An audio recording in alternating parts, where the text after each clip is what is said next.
But yeah, this is surprising that this is that proof of alcohol, because again, it's very smooth. The Fred Minnick Show is brought to you by Manscaped. Enter Smooth Fred to save 20% at checkout. By the Beeline, Michter's, and 291 Colorado Whiskey.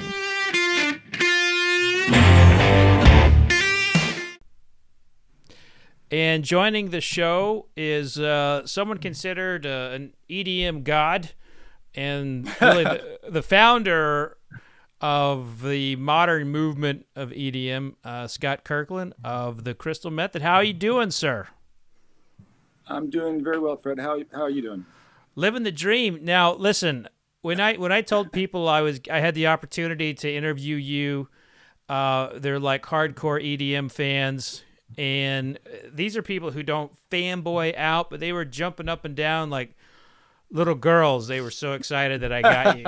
So, I mean, you've had an incredible career, and you really did kind of like create something that wasn't there before. And when you look back on your career, can you believe like EDM is where it is now? It is. Ken and I, when we first started out, this is 1992, 93. We had experienced the LA rave scene, so there was that culture that was imported from the UK and from Europe. We just fell in love with the sort of the communal aspects of an event that you go to. You map point, you see one person, you make a phone call, you find a flyer, you made your way to the event. Most of the time, you weren't sure if the alleyway you were going down was going to lead you to, a mugging or a party. But you took the chance because you're young and stupid, and once you walked into one of these events, especially in the early days when they were taking over empty warehouses and bringing in their own sound system, and there was a few big promoters. One of them was this, Moonshine, which then turned into a label. But at the time, they were just getting these warehouses, and they were just, dumping big piles of ice, and then just throwing beers on the top of it, and free for all. You pay $25, $30, whatever it was, to get in, and every race, every gender, every sexuality, every persuasion, from the 18-year-olds to the 40-year-olds were all in this room, and just dancing and enjoying themselves. And we were really hooked on that. We had we had a little studio set up, and at the time we were thinking like, we'll be the white Jimmy Jam and Terry Lewis. Like we'll just do like this production thing. We'll find people that we love, and we'll use the gear that we have and the music that we are inspired by to create something, that hybrid of rock and electronic. At the time, bands like Depeche Mode and New Order were bringing live drums, and so this was our thought. And so after going to these events, we experienced music that didn't have vocals and didn't have a brand. So we decided to just focus on that. And of course, the rave scene died out, and grunge came in and took everything over. Everything, disco continued to suck. Raves were for a different generation, it seemed like. And but we still believed in the music, and we started to make music. And our first single came out in 1994. And again, we sold 1,000 copies in Europe, and we were like, yes, we did it. We were like, we're gonna do another single. So just going back, understanding where we came from. I mean, there were definitely a lot of artists that we looked up to that inspired us. Orbital and Underworld, and of course the Chemical Brothers, and Fluke, and so many more. But for us in the United States, we felt that there was a real audience for it. But unlike in the UK where you had Radio 1, where a DJ could play a song and it will, immediately make an impact on the culture. Over here, you had to tour. That's the tradition. You had to tour. And so we took every gig that came our way. We would take apart our studio and pack everything up and tip the guy at the LAX curb to, check all the luggage. And we were our own roadies. We were our own tour managers. We grinded it out. And, and then a few years later, everything started to roll into place, and we were there with our first album, Vegas, and it kind of took off from there. We just continued to work and didn't take anything for granted, and did 50, 60 date tours, and just took the music to the people, and it really caught on, and Vegas, went on to be a real, iconic album for the 90s, and we continued moving forward and continue to keep trying new things and not, repeating ourselves. So it's been an amazing journey. And nightclubs around the world rejoiced, with your tunes. And I will say though, when the club scene, the dancing scene, it really gravitated toward EDM and what you all were doing. But we didn't really start to see like an impact on the radio out here as much as you did in the club scene. When you were kind of coming up, was that a little frustrating to maybe not get the same kind of respect on the radio that you would in the club scene?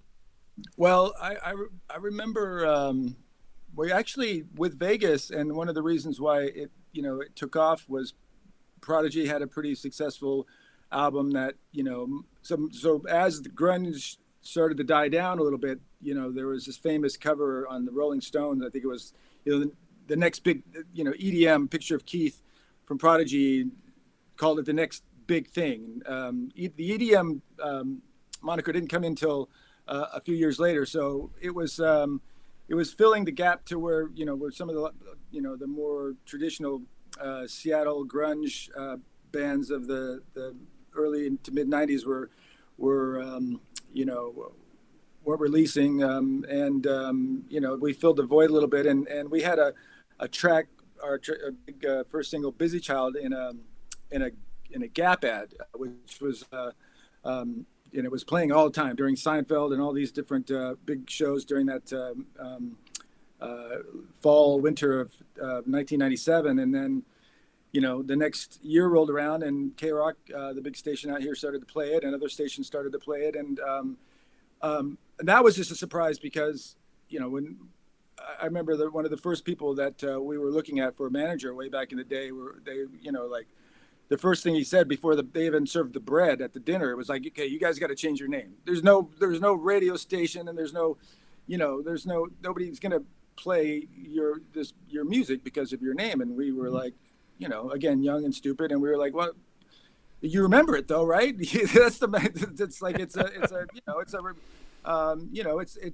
like the way it rolled off the tongue. I mean, there's definitely, that different point reference when it comes to, the drugs. But at the time, it was really more about a method of transportation that we were taking that evening. And this rapper we were working with said, the Crystal Method. So we just wrote it down on the board. And so we had no expectations. Those thousand singles, that pieces of vinyl that we sold, we thought we were going to hang it, that was going to be our glory. That's going to be our big moment. So to be able to even move forward and get radio play was something that, we embraced. And we did a lot of corporate radio shows, the big, back when those big stations would have their big festivals, and we did the Weenie Roast out here, and then moved forward the album Tweekend, which came out in 2001, and with Tom Morello and Scott Weiland, and we moved forward a little bit. And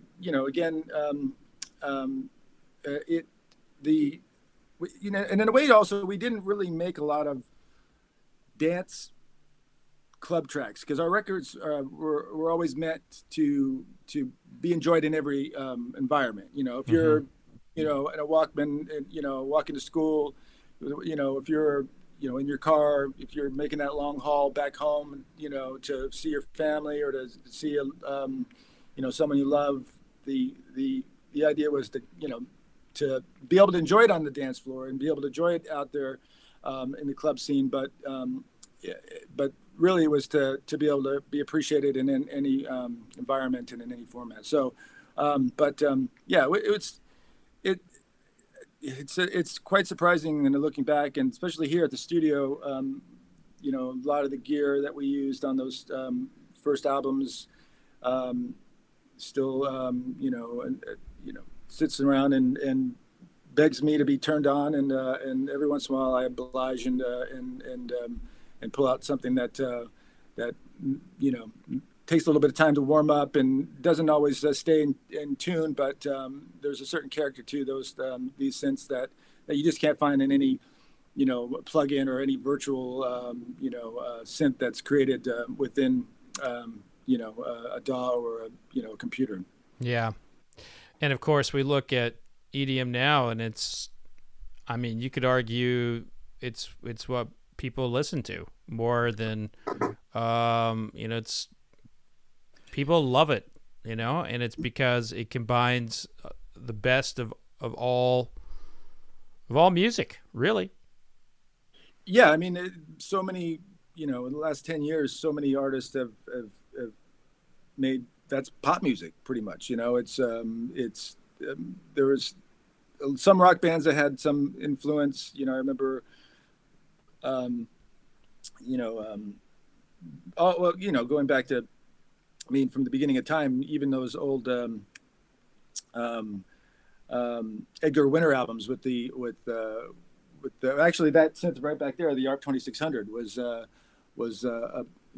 big one on that album. And then that's right. You're a synth collector. You're like a vintage synth collector. You like doing that. Yeah. Yes.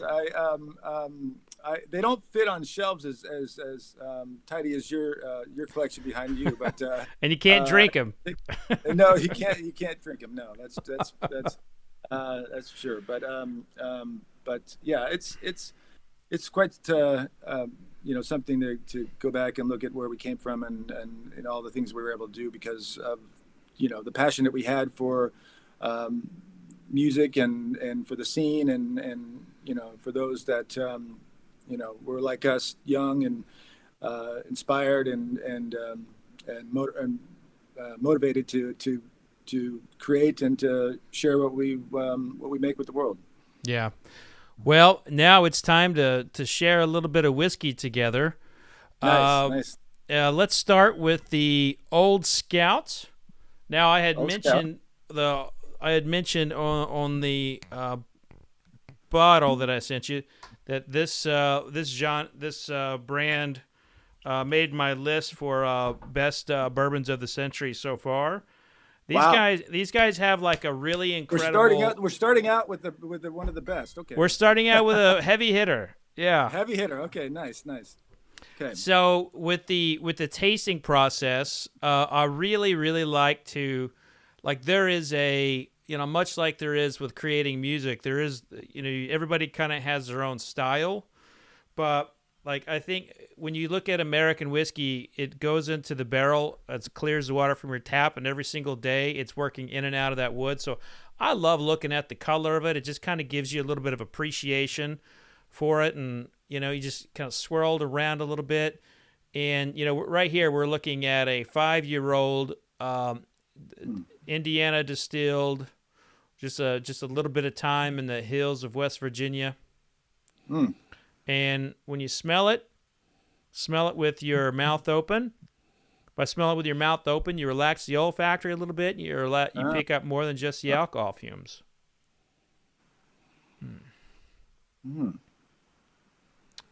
Anything you smell there that you like? It smells like oaky, sort of like a little sweetness, very reminiscent of some of a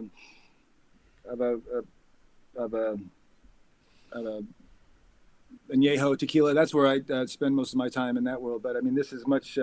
This has a it's Yeah, a lot of añejos are using very similar barrels. Like Caso Noble is using, a lot of new oak. So, and then they have an extra añejo that it's friggin' amazing, by the way.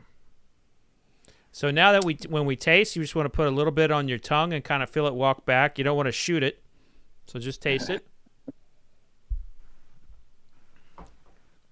I imagine, though, back in the day, you're at a booth. You probably drank straight from the bottle a few times. Well, our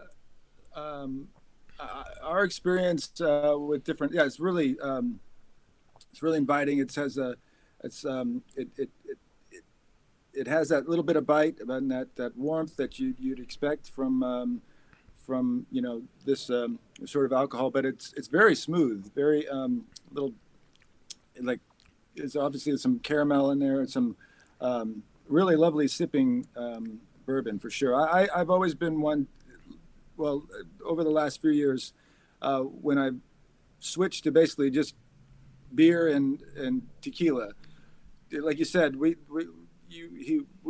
tried every sort of alcohol over the 30 plus years we've been doing this and traveling the world, and for a few years we cut our teeth on flaming Dr. Peppers. I don't know if you've ever had one of those before, but I know of them. Yeah. Yeah, that's just a ridiculous freight train of alcohol and sugar, and always left you feeling remorse the next day. But I love now neat. I know some people like things a little, with a little ice, and there's a whole market out there for the Yep. non-water ice, so you don't catch your your alcohol with any water. But this is very smooth, very very tasty. So this is 118.4 proof. So, wow. Okay. So you say it's very smooth. It and it's a very high alcohol content. So wow. It's good though. 18 proof. Wow. Packing a little heat on you. I'm starting out with I can light this on fire. Yeah. I could probably light this on fire. You probably could. Yeah. I think nice. I think it needs to be a little higher to get a good fire, but yeah, you could add it and get some flames going to an existing fire. Yeah, we actually we tried that once. We were it was on our riders for so many years, the ingredients for flaming Dr. Peppers, and it was of course amaretto and Kahlua with the 151 on top, and you drop in a beer. But there were a couple countries that couldn't find the 151, so we tried everything, and I think we did get something to light, but then eventually we just called them drowning Dr. Peppers and just went forward without the lighting. But yeah, this is surprising that this is that proof of alcohol, because again, it's very smooth. So when you were out, when you all were touring, in addition to the flaming Dr. Peppers, did you all drink any whiskey, or was it just all crazy drinking? It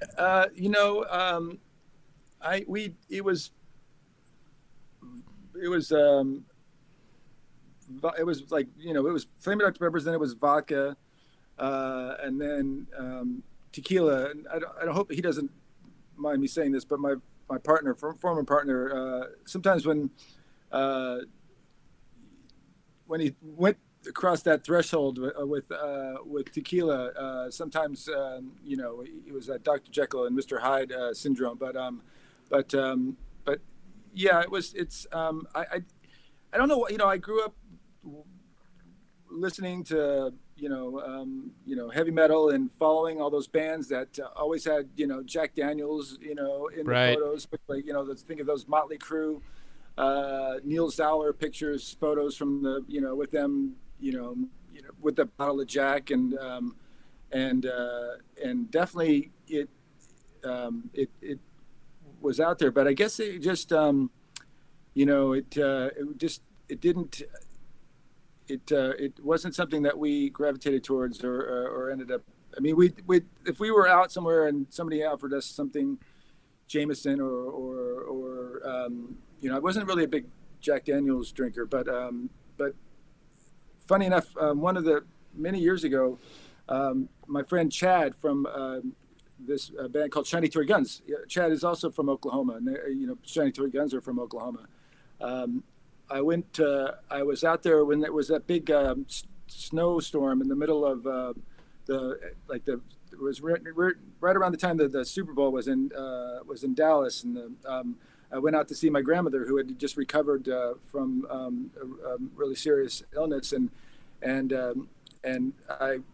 everything was snowed in, but I ended up going over Chad's house, and he was living at his wife's place. That his place used to belong to her grandfather, and he was a real estate developer or something, one of those guys that you imagine like on you watch Mad Men, these guys that are drinking at lunch, smoking, at the house. I mean, it's all just like perfectly that kind of, I mean, perfect 60s rich guy house, all the hot point, all the the newfangled appliances at the time that are outdated now, and the house was the shag carpet, and they had this built-in bar, and it was just gorgeous. It was like the end of this big room that you could just tell that was just like you could still smell the cigar smoke, and you can imagine the conversations they had after dinner in this room, and there was this bar, and on the shelves were like literally 30 to 40 bottles of vintage bourbons that were like, they were brought over in like these these specialty tins, and they were you had these, and they were, most of them were still sealed. Wow. And they were just and he said, oh yeah, we don't really drink those, but if you want to try them, I'm like, yeah, I want to try those. And so they were unbelievably smooth, so delicious. I could not at that moment, I really just had appreciation for the aging and the process that goes into. Yeah. Why is that? Why is that? Is it just that if you, just like with any other, like wine, for instance, I guess wine, you have to keep it in a little, maybe a more cooler temperature. Yeah, so whiskey does not continue to age like wine. Wine still has active yeast. I mean, it can be dormant, but the yeast are very much there. And whiskey is distilled, so the yeast basically are killed during distillation. And yeast being single-cell organisms that create alcohol. And basically, those older bourbons, there was a lot of things that they did differently back then, and you can still find those flavors today.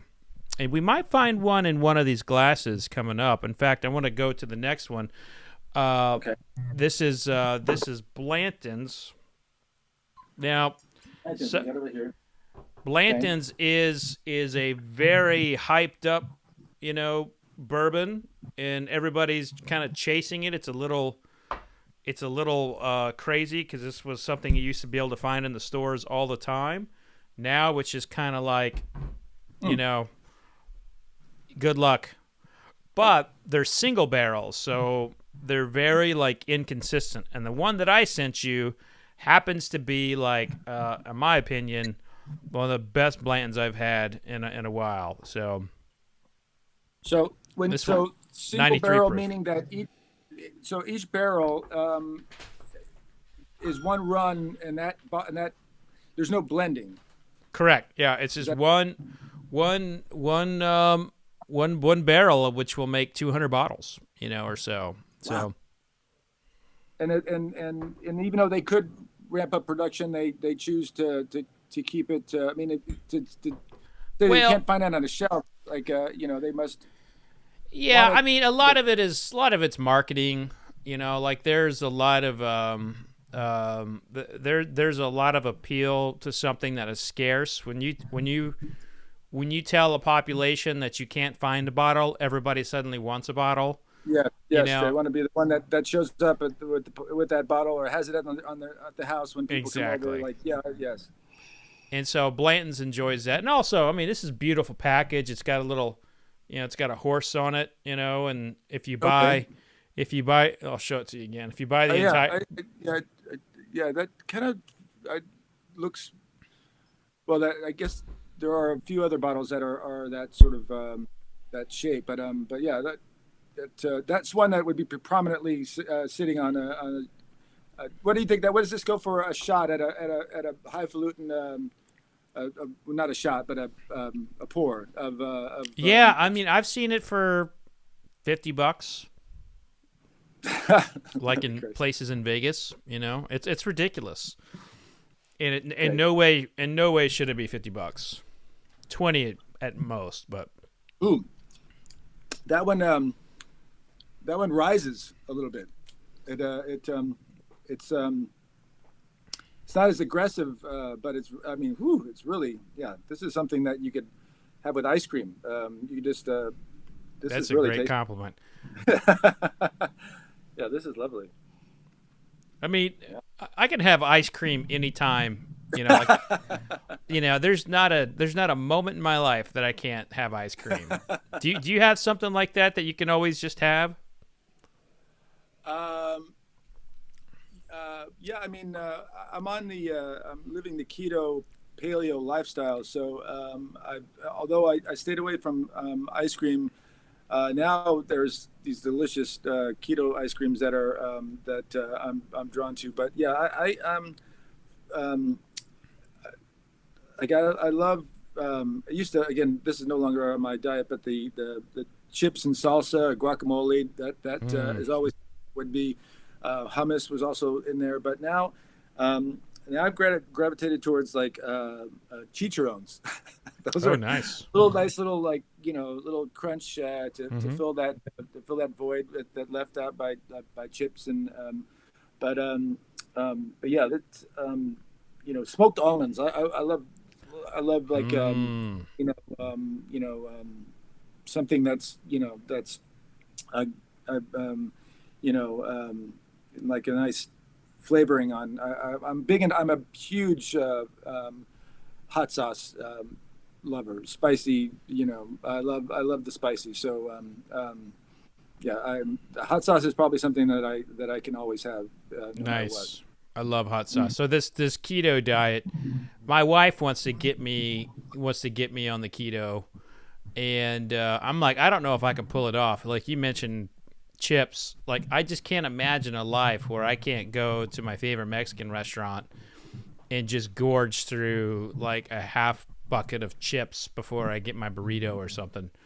Yeah, the burrito it's made easier now because they do make low carb but um, tortillas and yeah, but there is no, again, the chicharrones are the closest thing that allow me to, because I always like the crunch again, that just Mm-hmm. that the salsa, the crunch of the chips and the spicy flavoring of a salsa. Again, I like yourself. There's a place in Glendale that called La Caminita that we'd go to all the time, and it'd be like before they even set the chip thing down, you already were eyeing the guy to have him bring another round before you didn't want to be the one at the table like taking the last chip. It's like so. But those, bread was one of those things that I thought that I was really gonna miss because I love I love the English muffin. I love the bagel. There are substitutions that I really enjoy, like the cauliflower. These cauliflower wraps from this company out of California called Outer Isle. That's that fills in that sort of gap for the tortilla or the street taco. But yeah, after a while, you see the results, and you're just like, I can, you know, I can do, I can, you know, I can manage. So I thought the same way. I thought it was, you know, that I was going to miss that as well. Then, of course, I started this like at the beginning of the year, and then just a few months into it, the COVID crisis hit, and everything was closed. So I couldn't go to my favorite Mexican restaurants, and couldn't enjoy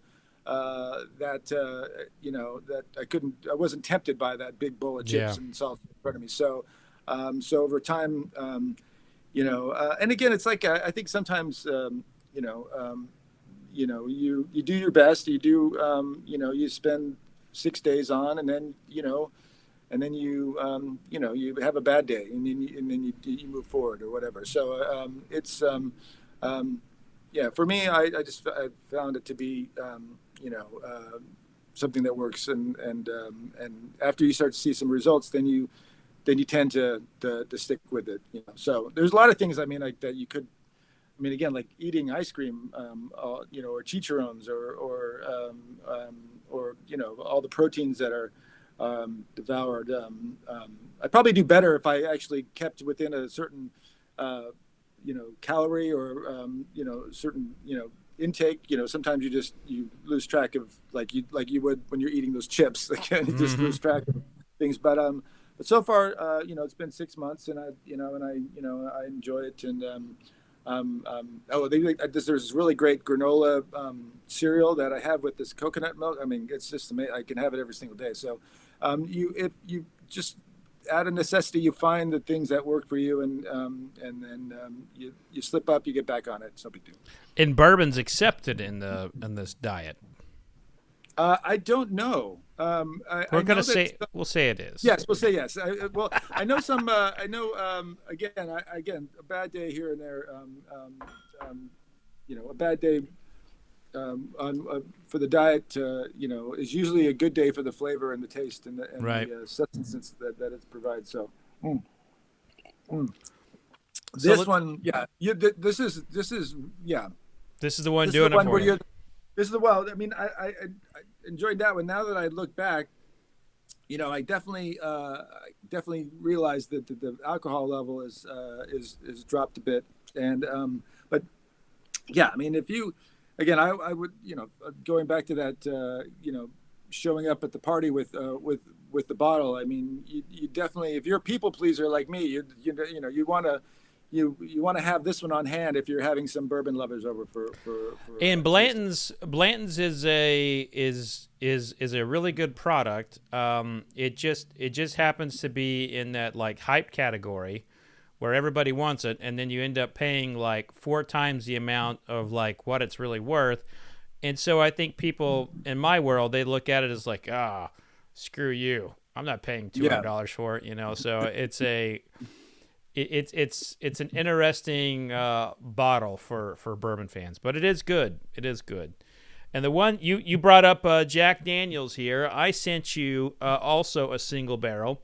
Now this is a single barrel that I picked for a music festival that I'm a part of called Louder Than Life. It's a heavy metal festival. I played there last year. Did you really? Yeah, I was there. I played on the. I played before Guar. No shit. Then yeah. By the way, I just had Guar on. They're going to be on my on my Halloween special, but I'm ashamed. I didn't know that. We could have hung out and I had you back and sampled my stuff. Yeah, well, yeah, that would have been lovely. Yeah, it was. Yeah, that was a lot of fun. I've never witnessed the Guar experience before. I backstage, you see a lot more, white ass than you would hope to see in a white hairy ass, more than you expect to see at any event, let alone on stage at a concert. And just the appreciation for the heat that again, it was a warm day, but to be able to handle those costumes and just to know like the the amount of bacteria that grows on those outfits while they're touring is just that's like a petri dish of of substantial research at some point. I mean, if anybody could figure this COVID thing out, would be anybody who has to deal with Guar's wardrobe. I mean, good Lord. I mean, that's some serious stuff. And they always, when you talk to them, they must have been in their full regalia, right? They always do everything all the time. Yeah, he did. I mean, they were able to drink bourbon through it. So, I mean, it was amazing. It was really amazing. Yeah, I keep it simple so I can enjoy. I don't have to have any, problems with, So I was backstage during that show as well, and I was the guy in a white suit, if you can think back, and they nearly got me with the blood spray. I had to I don't know if I saw the blood. So if you were backstage, okay, so they tucked away in the corner was this drum kit with like CDJs on Yep. it. That was like tucked over in the corner. Dang it, it's so close. So we see it's right. amazing that Our golf carts probably passed. Yeah, without a doubt. We probably had lunch together, and in order to do, because I did some of the interviews and also now Metallica's they have they had the black and whiskey there. Yeah, black and whiskey. And the beer was the beer was pretty tasty as well. Yeah, they had they were doing their little Boilermakers. Yeah. That was a fun show. I actually just posted a picture because it was basically about a year ago today. It was, yeah. Last week. Yeah. And really, I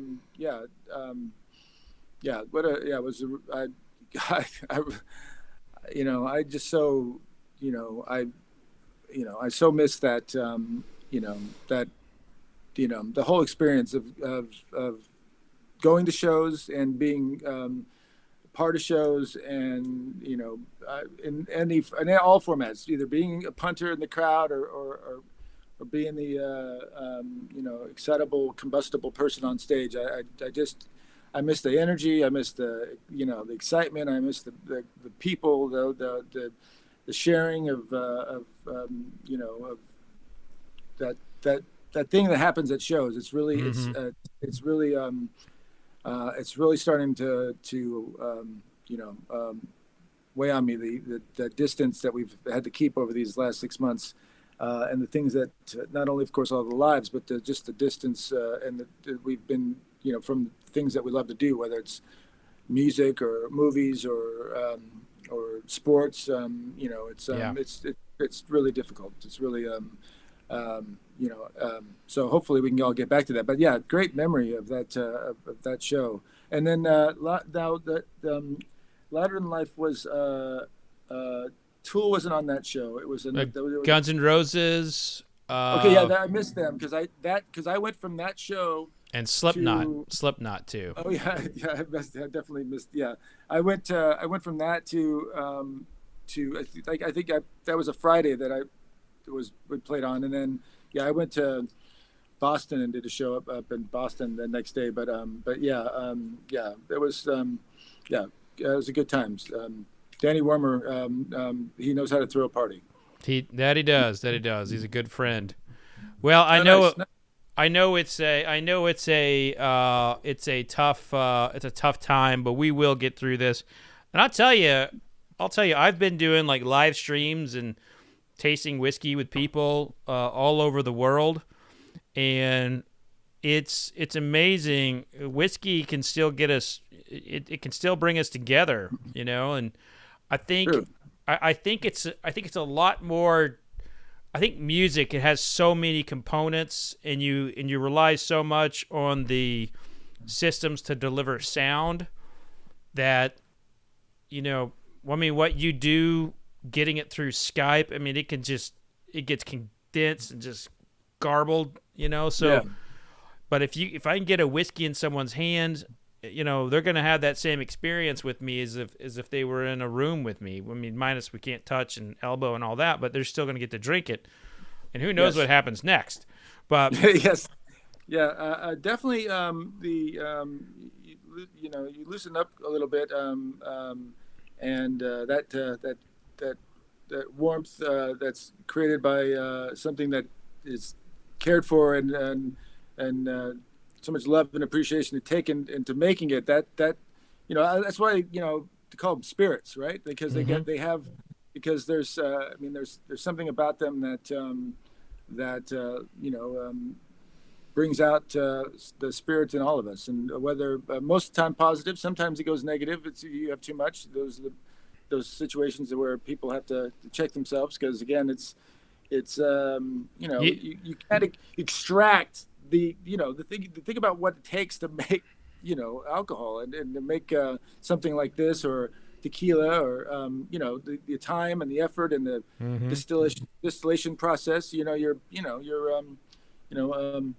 It's there's a lot that goes into this. So Jack Daniel's sort of the big boy in the block for years. This is a barrel proof. So this is a straight from the barrel, single barrel, bottled as if it was in the barrel.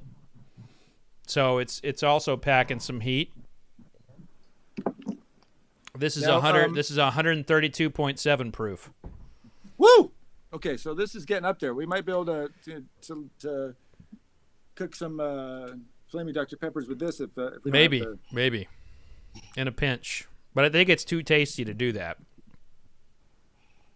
This is really tasty. This would everybody always associates Jack Daniel's with just the black label, the one that's out there every day, and that's a really good product. But they've got a lot of really great older stocks in there, and they make good whiskey. Wow. Yeah, that one. Wow. That one shakes the tree a little bit there. That one, that one. Anything loose falls off and rolls. But that one. That's killing. That's killing whatever's about to hit your stomach right there. Wow, that's a nice aperitif, whatever that's called, whatever you say that. But so how long is this one aged? This one, I think it's. Wow, that's really smooth for that kind of. Let's see the bottle on that one. Yeah, so this is what their single barrels look like. So this one, if I recall, is 6 years old. Okay. Yeah, man, this was from 2018. They bottled it. Man, that was a fun time. Wimmer and I actually picked these barrels. It was a good time. You actually did what? Wimmer and I picked this together. So like Danny Wimmer and I, we picked this together for the festival. So really? Wow. So this was something that was picked in celebration of the festival, because Jack Daniel's is like the big sponsor of his festivals. Oh, okay, that's right. So. That's right. I remember walking around thinking, God, there's some people are getting hammered out there today. A little bit of whiskey. Had something to do with that. They were. That was. That's right. Those are some big. Those are some big booths around there. Yeah. Okay. So I'm trying to think of who else was playing on that day. I think it was like on that day I was there. The big act. Oh, I know. It was. Wait. No, that was a different day. Because I played all. Rob Zombie? Was it Rob Zombie playing that day? Maybe it was Rob Zombie. Yes, it was. I think it was Rob Zombie. That's right. It was Rob Zombie because I went to the side of the stage and watched them because I did the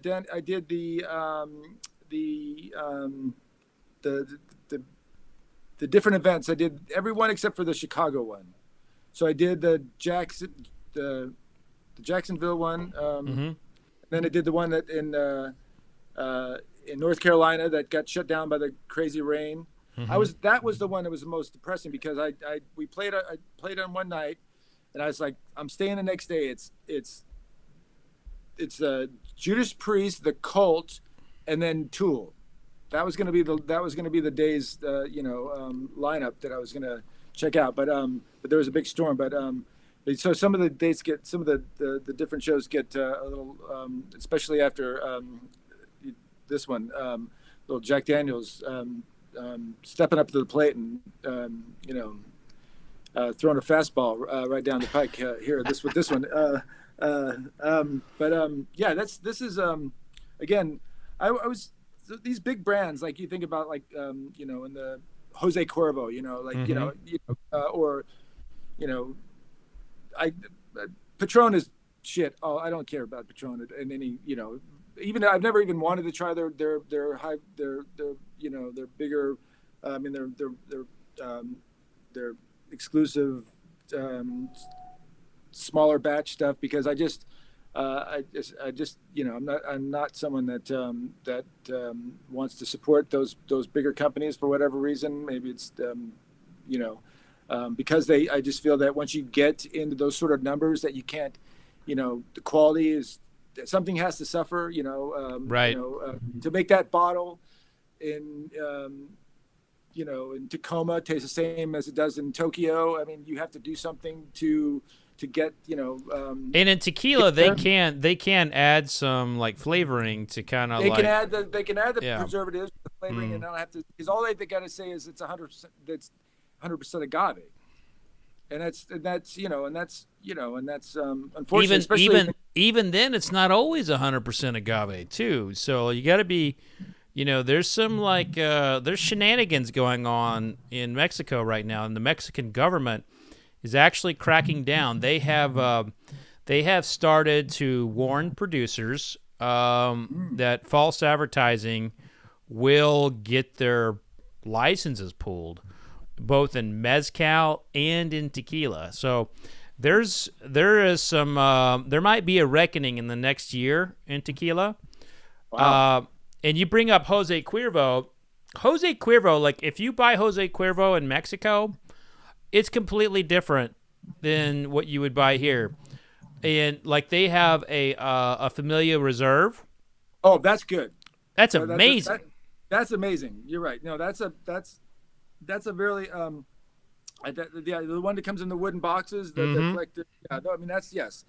The Familia, and then also you understand after, because I went down there to Jalisco and Guadalajara with a friend who had a little hacienda distillery, that was producing small batches, and you realize not only that these little hacienda distilleries they create for their own brand, but they sell if you want to make your own tequila, you can go down there and talk to some of these different establishments and tell them what you want, and then they'll make it for you, and then you put your name on it and you sell it yourself, I guess. And so yeah, that is one of the things you got to look out for in that world. But you also understand just how much when you go down a road in Jalisco, you see these little pop-up like shops where they're just selling like jugs of plus or minus leftover alcohol, as like that stuff that they normally should put down the drain, but you put some flavoring in that and you get the whole house wrecked. I can't imagine the headache that you'd have the next day. But, well, you remember too that there was that string of fake alcohol being served in resorts and killing people last year. Oh no, I didn't hear that. Yeah, there was like a lot of the mini bars in some of the resorts were basically faulty alcohol, and people were dying from it. So wow. I mean, the alcohol industry takes that stuff very seriously, and they try to protect it and what have you. And Mexico is actually, it gets a bad rap for its government, but when it comes to regulating alcohol, they're one of the better ones, to be honest with you. Like they usually do a pretty good job. Things are going to sneak through there, especially in those little shacks you talked about. But it is by and large a better than most of those countries in South America, Central America. So when we look at like the Latin countries, I'd say Mexico is probably one of the better ones when it comes to regulating alcohol. Brazil, Argentina, pretty good. Chile, but I would not trust many in Central America. In fact, even like you get off onto the islands. I mean, the Dominican Republic. Might be the most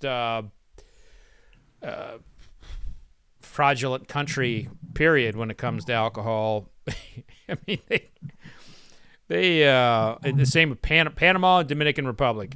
Like if you see a rum from Dominican Republic or Panama, just know it's laced with sugar, and it may not actually be from that country. It could actually be like GNS, like laced with sugar. I mean, who knows? But now rum is what's the basic? Rum is coming from sugar cane, most typically molasses, which is the byproduct of making sugar. In a country called Martinique, they are making rum out of fresh sugarcane juice, and so those are the two basic styles. And every country has their own method of making rum, and what rum is a little bit more up in the air versus what whiskey is. Now, Costa Rica makes some really tasty rums that I've had that appreciate. But yeah, Costa Rica actually buys a lot of bulk rum and bottles it. I mean, they do have a distillery or two, but that is and again, this is rum has got kind of like a lot of cheat codes in it, because distillers will add sugar and they'll add coloring and they'll manipulate the flavoring post distillate, and it's kind of wacky, almost almost like making up for bad distillate, if you will, bad distillation. Whereas in bourbon, they can't do anything to it, Yeah. And if they do, they get hammered. Rum has that pirate, that open seas where you're finding some buried in some, I mean, I wouldn't think that you would, especially if it's made primarily from sugar. It's some of it's really tasty, and I can that's some of that rum, some of those rums are good with ice cream as well. There was one that I got from Costa Rica that was really tasty with that pairing. Now, I wish if I had the opportunity to, if we had this pre-conversation before the interview, I totally would have had ice cream for both of us, and we would have been pairing ice cream to whatever, and say, all right, which one's better with the ice cream? That's nice. I totally would have done that, because we're both ice cream fans here. Next on the next installment, we can try that. What do we have next here? Next one is Barrell Bourbon, 15-year-old. This was my winner of my American whiskey of the year in 2018. Barrell Bourbon with 2 L's. I think that's the one right. I think it was that one right there. It is that one. Okay. Yeah. Now where are these do you get these bulk at some travel sort of thing? You unfortunately did not get my nice touch of bottles and design and all that. I was as you remember, we were connecting, going back and forth. I was like, shit, I got to get him whiskey. And I was like, I'm out of bottles. I'm out of friggin' bottles. What am I going to do? So I basically went to, you can see around my shelf, I have people send me stuff Like I get Oh yes, yes, yes. I Okay, get so samples. I get samples nice, from nice. every distillery. So I dumped a few samples, and I poured them into that. Normally I have like fresh bottles and everything, but I wash them and all that. But Well, it's that's what these are for, right? That's what these ones came in. yeah, that's The exactly right. And yeah. that will be for your blind taste off later. Yes, that it was so strange though, and we don't touch on that the bottle that because it was so still in the bubble wrap, and just something happened. I think maybe the box got ran over or something, but it was still, it's still secured in its little womb. Yeah. But once you looked at it, you're like, oh wait, this is empty. Yeah, And all so- those little shavings from that sucked it all up, I guess, in the box. So what Scott's talking about here is I sent him 2 boxes, one for the tasting now, and one for a blind tasting later for him to have on his own. Oh, okay. I see. Blind tasting later. That's nice. You really take care of the tasters. I got to tell you. I tried to. This is amazing. And in the bottle that leaked out on you was a I think it's a $200-300 bottle of Michter's 10-year-old. Maybe somebody from the shipping process, they just figured out, they cracked it open, and then they enjoyed the oh, that's unfortunate. What was that one? Michter's 10-year-old. But Wow. you have another really nice gem in there as well. So it's okay. not that's I will not let you know. I will get back to you at a.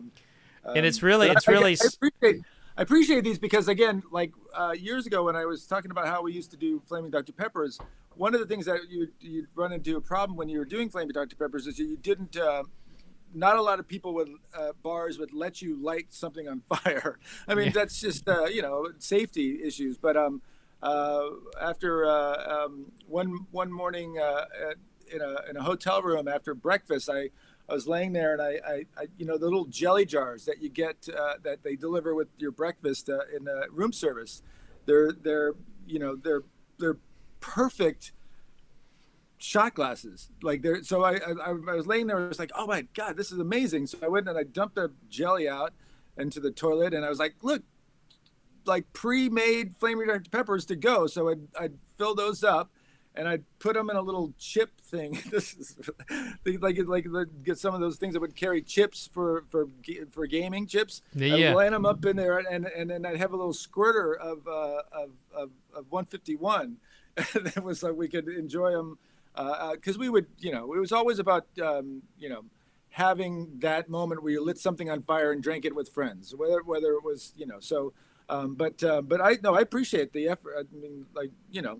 I mean, maybe this was like a Listerine bottle that would you just you emptied after a weekend out, and but it works. And so this one looks 15-year. So what is that? So does that mean it's been?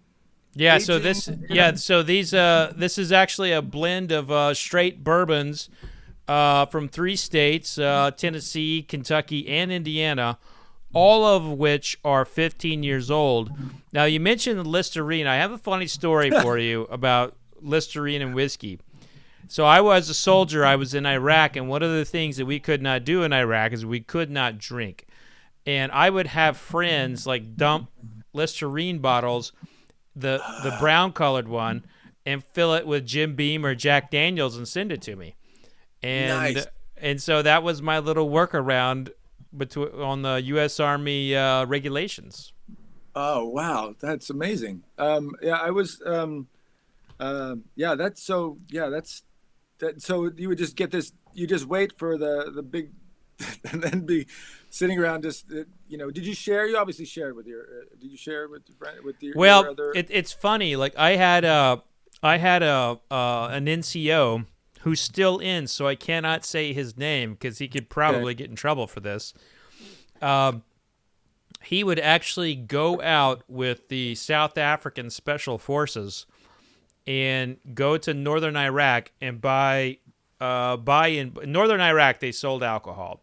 They would stock up on like Maker's Mark, Jim Beam. He had they had the best beers ever because they had it was like a German tourist area, so they had like all these German beers. Wow. And And so we'd come back with all this alcohol, and there was a lot of sharing going on. No one really wanted to, when they had access to a real bottle of Maker's Mark, nobody really wanted my Listerine bottle. So be that as it may. Wow. Thank you for your service. What years were you over there? 2004, 2005. Okay. Wow. That's yeah. It was still pretty hot and heavy over there. It was a little different. Yeah. It was when there was still a lot of the Iraqi army around, and they had kind of conformed into different cells. We were in the middle of training the Iraqi forces. I mean, seriously, if we want to look back on the war strategy of Iraq, I mean, you may want to look at, like, I don't think anybody realized how quickly we would defeat their forces. And the minute that we defeated their forces, we're like, oh shit, now what? Well, we can't let their military that just surrendered to us just go out in the populace. That's going to we have to stabilize their country. So we would end up training a lot of the people we were basically just fighting against. And it was awkward. And that was the time we were in. And it was very dangerous. The most dangerous job at the time was training Iraqi forces, because you didn't know where their loyalty lied. And they weren't necessarily, and you also, in addition to like getting the soldiers, you would get new recruits, and they didn't have the discipline that you needed. And so you would just randomly get a stray bullet in the leg because they were falling asleep or something. And then you'd be out on patrol and they would just pass out because they weren't drinking water. They were drinking Pepsi, and it's like 110 degrees there, and you can't be walking 15 miles and drinking Pepsi. So that was what was happening. But not necessarily what you would think that you're signing up for. Unlike any other situation. That having to sustain the keep that army from turning, and then training them, and then dealing with the hidden enemies and what a chaotic situation for you and for the men and women you served with. So I appreciate that, and I'll say that when you go through something like that, your mind never really completely goes away from it. Like, I still very much think like I did in the military in a lot of ways, but at the same time, I'm just like, I'm looking around what's happening in our country now, and it's like it's a lot of the same shit. I mean, we're at a tipping point for the United States of America right now, and we just had a governor nearly get kidnapped by a militia. I mean, for fuck's sake, that's exactly what they did in Iraq. Yeah. It's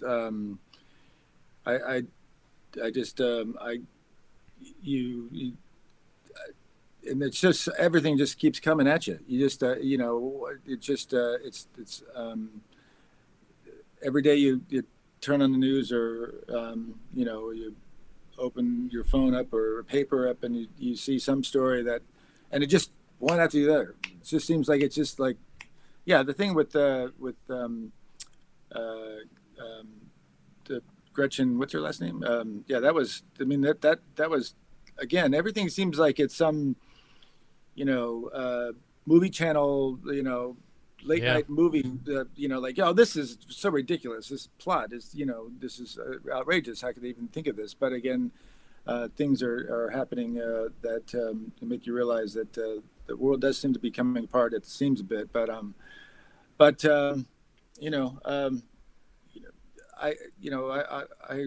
often look back at, and there are definitely other moments in our history where, it seemed like, I'm sure those that were going through it at the time didn't believe that this was, their situation was going to change, and hopefully, we'll all get through it. I mean, It's one day at a time, and hopefully, with a little bourbon and some, nice conversation. Exactly. And music. At least that moment. And music as well. Music as well. Bill and Ted's Excellent Adventure taught us anything. It's music can change the world.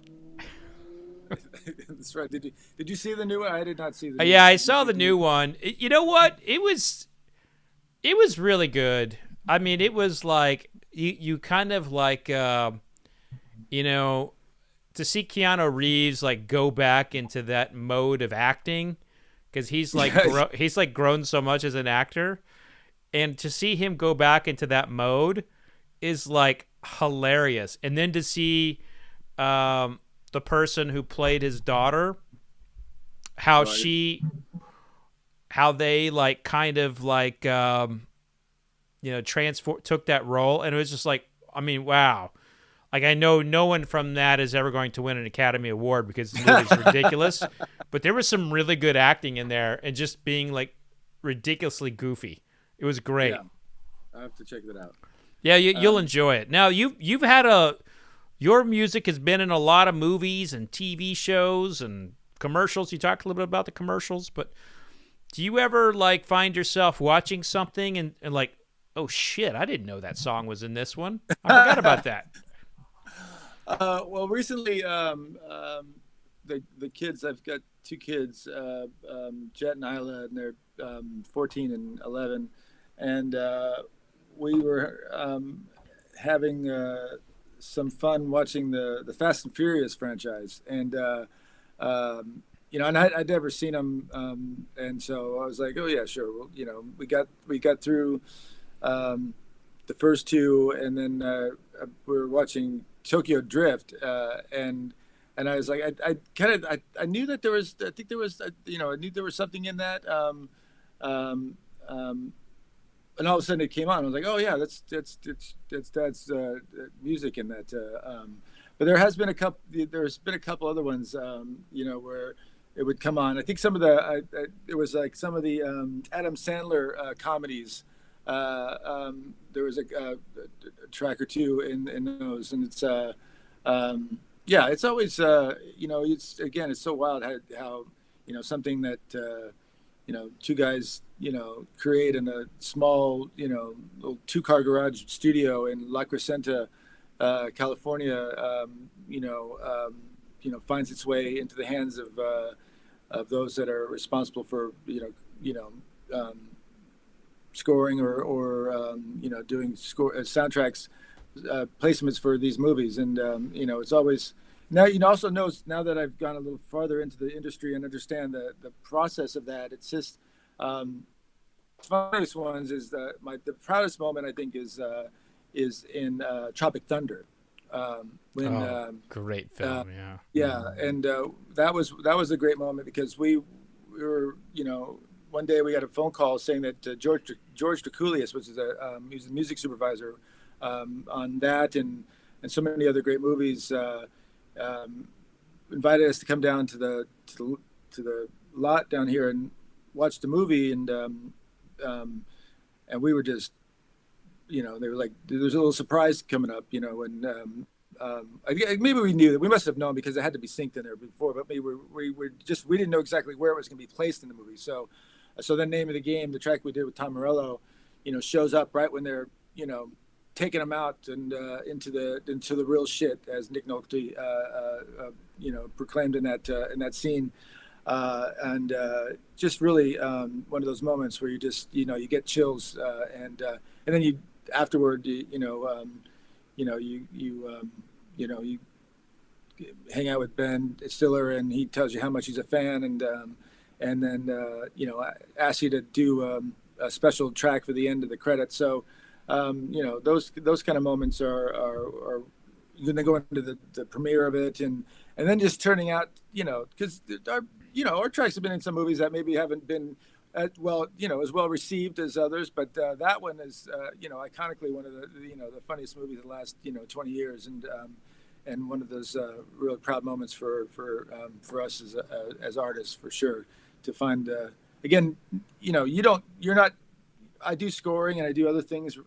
Working on some stuff right now where you're given a scene and you're meant to write something for it, or a particular moment in a you find you're supposed to write to that, but to just have something that you've done and you put out there and then find its way into that in that world, and especially into a project like that, it's really that was a great deal of fun for us, for sure. So this one, I've been holding it in my hand. I'm making it a little.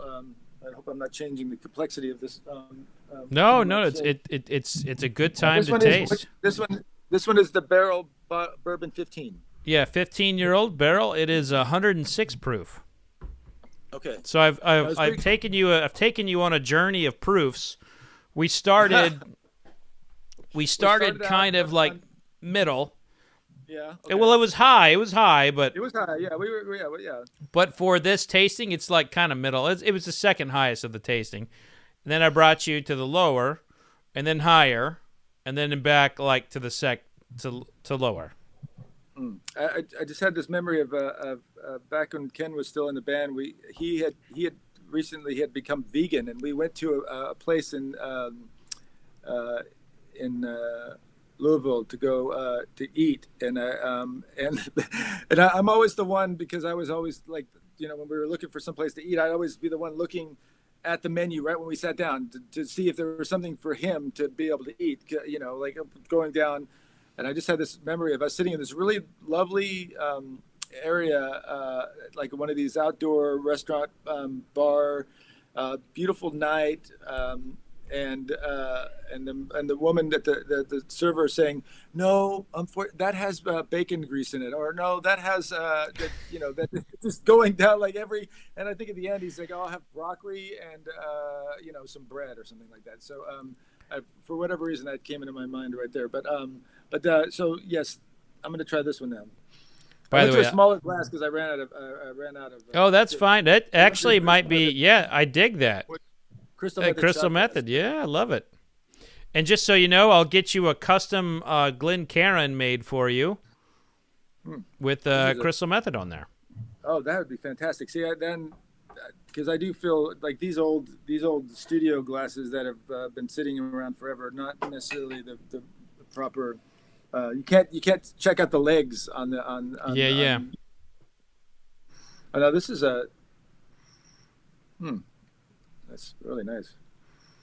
A little vanilla, kind of Now, Scott, there's a note in here that is so prominent to me. I don't want to tell you because I don't want to plant it in your head, but keep on breaking down those notes. I want to see if you get it. Is it cinnamon? No, not cinnamon. There is some cinnamon in there. Oh wait, yeah. wait, no. Oh wait, what is nutmeg? There is some nutmeg in there, but there's something else that's leading the way though. Taste it. Oh, wait, it might be on the taste.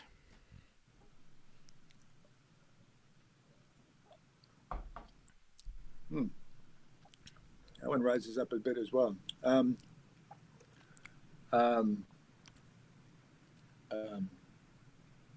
Oh, what is it? Try it again.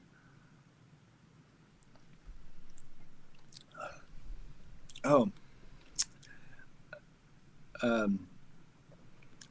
not sure. Why don't you tell me? It's like maple. I don't know. It's not. What is it? You're tracking down the right thing. And here's the thing: is we all taste differently. There's no wrong way. It is just a note that I always get with this, and it's like so prominent, and it's like a chocolate covered, okay, coconut. Coconut. That's right. Because I was going to make a joke. I was about to say suntan lotion, but because it does.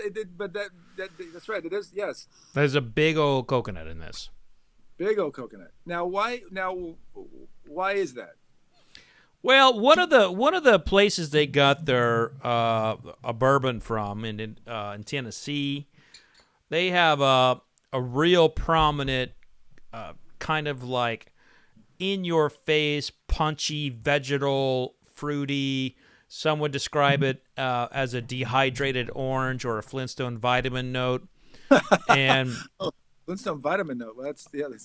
I mean, it can get yeah. That one kind of comes back to you right when you say it it. can Yeah, get that. You can get it, and but when they cut it with when they mixed in the other bourbons, it's like it softened that, and it kind of like created like this its own like unique kind of like coconutty note.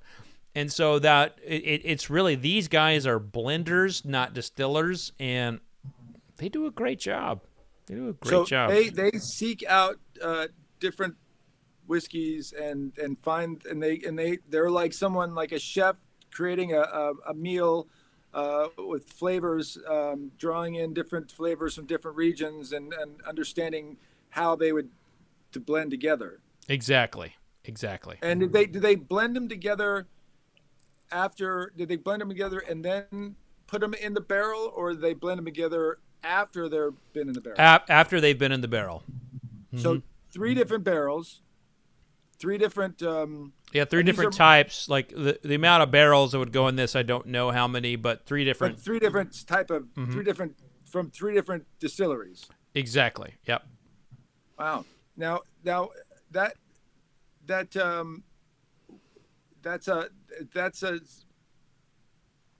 that's another aspect of another part of the community. There are, because that's not something that it really exists in any other alcohol it's brand. It's the EDM of whiskey. Yeah, they don't like, I'm going to take a Smirnoff and other. Well, let's not bring vodka into this. Vodka's it's a whole nother world. I always say you can make you can make vodka with an old shoe if you wanted to. I mean, but pretty much any alcohol, any sort of you could create it out of grain, out of sugar cane, pretty much anything, right? Scott, I love you. I just want to say that right now. Like I mean, there's a section in the book, you'll find it. It's called Vodka Sucks. When you get to that part of the book, you'll understand why I love you for saying that. Like, because I did not say anything to you pre-show. No. I never wrote to you about how much I hate vodka. None of that. No, you did not. No, you did not. And I've drinking a lot of vodka over the years, and the one that, and I gotta say, the one that I found to be the one that had that slightest bit of texture difference, not texture, but just a flavor, was this one out of Hawaii called Ocean Vodka. And they do something where they use the water from under the ocean, and they get some, it's organic and Scott, hold on. Someone's at the door real quick. Hold on. Oh, okay, really? Okay. Hold on. Yeah. Well, I mean, I think it's my wife. Oh, that's fine. That's fine. Hold on. That's fine. I'm right here. Yeah. Hold on.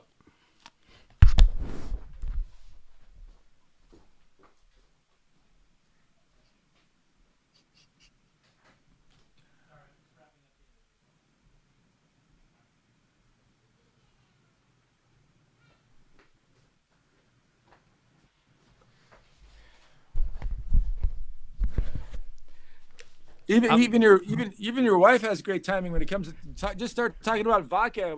Somebody's got to change the subject.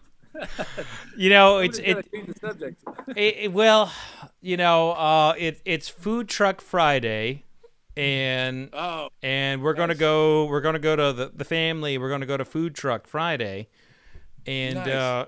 And she's early because she wants some food trucking. So, wow, yeah, and what a perfect time for food trucking right now. After a few little sips, gets your little buzz going. And yeah. Then what's one of your favorites? Definitely hot buns. They do like Korean buns, and they'll slap in some Korean barbecue in there with that nice soft bun. Just kind of, Oh yeah, not keto friendly. So yeah, it's tough.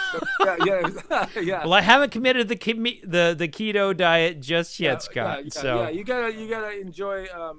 That sounds lovely. Food truck. That's a industry that's really again found 10 years, 15 years ago, food was what it was. You go to a restaurant that it was like an established restaurant, maybe the steakhouse that was in town that had been there that, for the, as you were growing up, the place that you went for the birthdays, or you'd have the Mexican restaurant, or you'd have the seafood place. But now food has just become like the other industries where connoisseurs, people who really enjoy it, really love it, really appreciate the different complexities of flavor, and get together and they create something. And if they can't go big, they go small. They smaller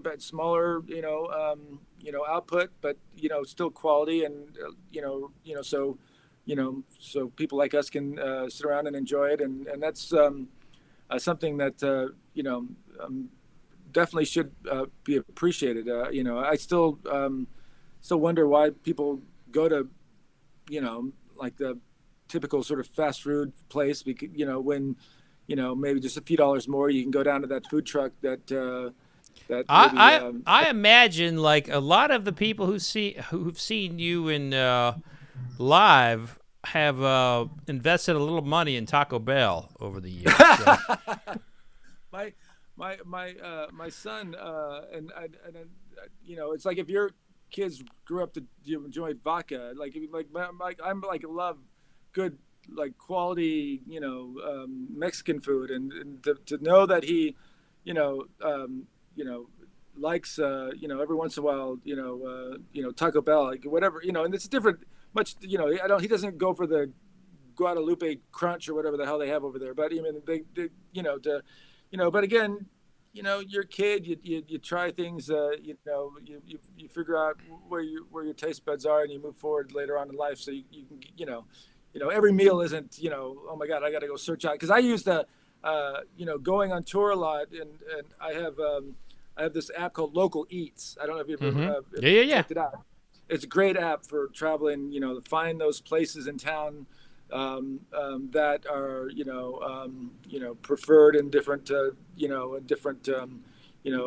flavors and styles and stuff. So between Yelp and Local Eats, I'm always the one looking to find, again, like I was saying earlier about finding a place to go eat with Ken when we were in Kentucky many years ago. Like, I'm the one that compares, figures out, and then and I'm always the one that looks at the menu extensively when you get there, and hope to make the right move. But I'm just still amazed by the collection of different alcohols over the back. Now, Maker's Mark, that was something that a lot of the crew used to drink when we were right on there. the road. Right there. Yes. Now, this Maker's Mark, they have Maker's Mark has issues. Like, they have a great everyday product. Then they're doing these barrel finishes, or these barrel staves. But they could be the best. They could be the best whiskey in the world every single year if they would just release a 12-year-old or a 15-year-old, something like that. Because I mean, I have tasted their barrels. I got older. They're just so amazing. They're so amazing.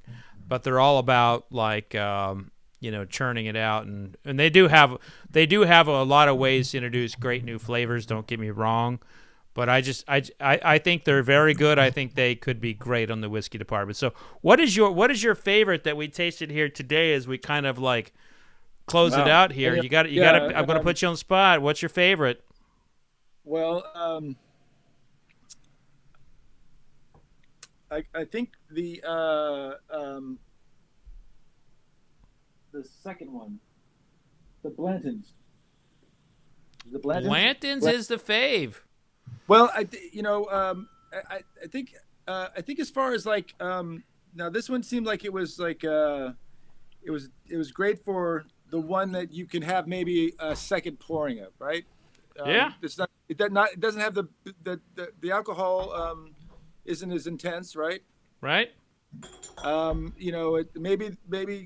Maybe I'm seduced a little bit by the rarity of it, but I found it to be one. Seduction is fine. Seduction is fine. I found it to be one. But again, if I say I had 5 minutes and I had to, before I had to go and hit the stage, or somebody was saying hey, I want to go out and have a nice one pour of something that's that's substantial, that's gonna hold me over for the next 2 or 3 months.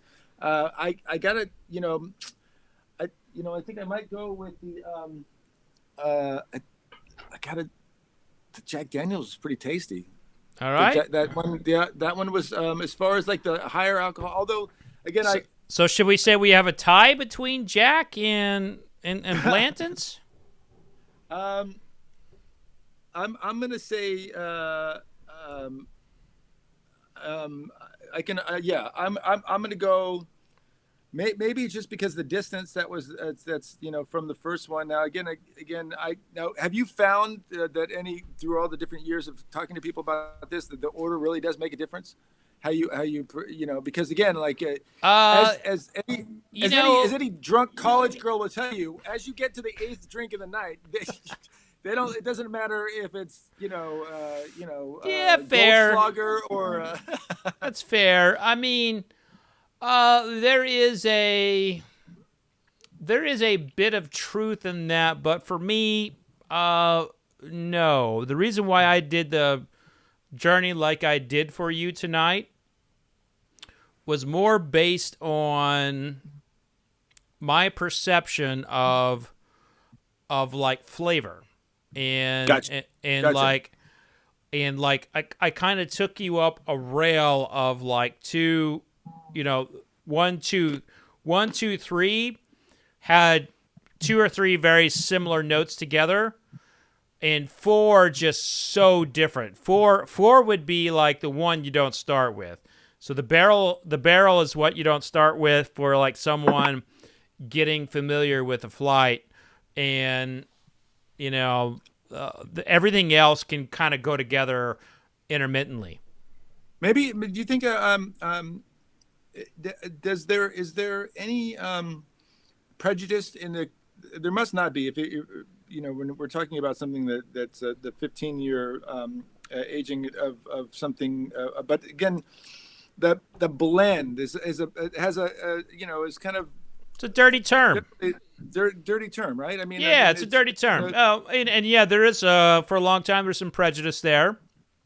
Okay. And I think we're finally getting over that right now. People are much more accepting of blends in American whiskey. But for a long time, blend was a dirty word. It was a cuss word. It was not allowed to be spoken in a lot of places. That's why, and it all goes back to Canadian distillers, trying to, infiltrate the American market in post-prohibition. Yes. Blends being very, rot gut kind of stuff. But blends is it's a legal term. It's great. There's nothing wrong with Scotch blends or Canadian blends. But in American whiskey, you're just not very open to it. So there's a term called blend of straights, which means you are getting something that doesn't have grain neutral spirit in there. It's straight bourbon, but it's still to some. Well, I gotta tell you, I know Casey would be really upset if I didn't mention that I've got a streaming event coming up on October 31st. Now, it's with stageit.com, and I'll be performing from the in Las Vegas at the Melt Creative Stage. But and go to stageit.com to find out more details on that. Great deal. We'll have links in the description. So however you're listening to this, go to the description of Spotify or Apple or Spirits Network or YouTube and click on that. And will it also be able to be viewed or pay-per-view afterward? It's a live pay-per-view in the moment, only in that moment, like a show. But I got to tell you, I'm really upset that I didn't pick up on that coconut, because again, I almost said suntan lotion because it started, and the reason why I said suntan lotion when it came back to me was that Malibu rum. Have you ever had that? Oh yeah. I remember it took me back to that moment when I was 19 years old. I had a fake ID. I was DJing at a local club in Las Vegas, throwing parties, and I was about to throw my first party, and I came across the I was passing out the promotions for this. It was based on the Good and Plenty candy. Remember the Good and Plenty? Mm-hmm. Good and Plenty. And I called it Good and Groovy. I stole the idea from a flyer in New York that I saw years before.